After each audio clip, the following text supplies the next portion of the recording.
Now I'd like to introduce another member of the Castiles, Bruce Springsteen.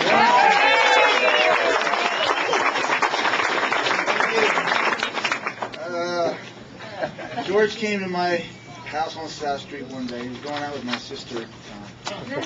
And knocked on the door and said they were looking for a lead guitar player in the band. He brought me over to Tex and Marion's house for the first time. If Tex was here today, he would be insufferable. I mean, a terribly grumpy old bastard. And actually, the part should have been named Saint Marion.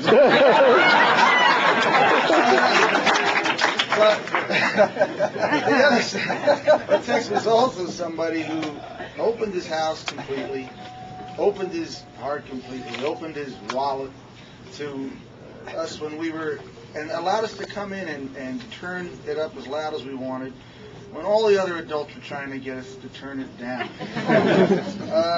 It was a very unusual situation, and I suppose perhaps some mirror of it went on in towns all across the country, where there was adults, which Marion, I don't know how well, Marion, you were probably, were you 30 at the time? No, I wasn't. Adults, anyway. Who are really the unsung heroes of rock and roll, you know, who without which we wouldn't have had a place to practice and hone our craft, and Marion feeding us those sandwiches every day, and Tex coming home on a Friday with his paycheck and going across the street and buying us Shure microphones or guitar strings or anything that we needed. And long after Tex stopped managing me, when I came back and I needed somebody to co-sign a loan for me for a decent guitar and amplifier, I got to give the guy credit. He came out, he did it. He put his name online. All I could say was, Tex, I promise you I'm going to make these payments. So